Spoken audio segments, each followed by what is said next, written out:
Проект «Родовые дома», вот как уже было сказано, он в самом деле сегодня набирает обороты, и тем самым он вызывает не только интерес, а позволяет обратить внимание на свое происхождение, позволяет соединить людей родственной нитью. И также, значит, оставить великое, богатейшее наследие подрастающему поколению.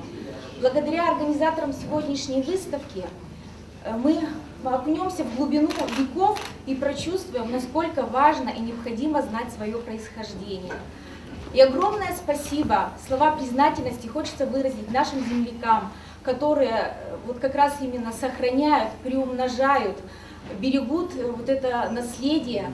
И, собственно говоря, благодаря им сегодня состоится такая вот уникальная выставка.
Хочу поздороваться еще дополнительно со всеми своими земляками. И очень рада, что вы пришли и поддерживаете нас здесь, дорогие земляки.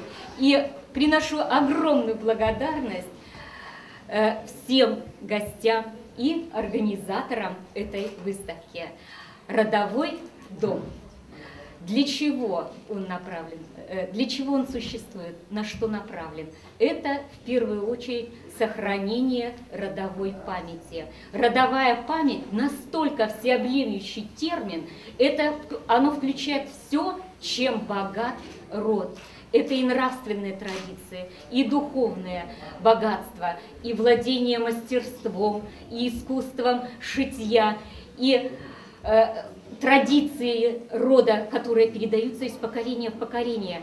И вот именно все, чем был богат род, и нужно сохранить.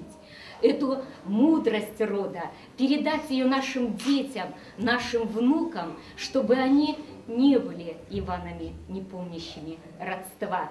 По Устыльме всегда проходишь и спрашивают старые пожилые люди: а какого ты роду племени? А ты мне фамилию-то не сказывай, ты уж лучше скажи, с чьих ты будешь. А вот чьих будешь? Очень много ведь было однофамильцев, много Дуркиных, много Чупровых, Кисляковых, Поздеевых. Как их различать? Только Дуркиных я сейчас насчитала 36 родов. И вот каждый крепкий род по основателю рода получал свое звание. По делам, по родам, по призванию получили селяне признание. И берег свою честь каждый род. Дорогие уважаемые земляки, гости выставки, вы не поверите, но вот если мне сейчас разделиться и показать свою спину, она вся в синяках. Зашел, когда сюда, в этот зал, увидел родные, знакомые, любимые лица, и у меня мурашки по спине забегали. Вот они и стоптали меня. Потому что я, если вы не против, тоже Уссылён. Я всю свою сознательную жизнь прожил в Уссыльме, почти. Есть такая быль в Уссыльме, многие про нее, наверное, знают. Молодой человек, придя в военкомат, заполнил анкету, и вот военком начинает читать. Когда он дошел до графы национальность, он там увидел слова «Устцелем». Вот это как раз отражает суть того духа Устцелемского. Люди приходят и уходят, меняются времена, меняется власть. Только на нашей памяти 3 раза. А поэт, который сказал, здесь русский дух, здесь Русью пахнет, это про Устцельму. Поэтому, дорогие земляки, я искренне от всей души желаю всем нам, чтобы не рвалась времен связующие нити.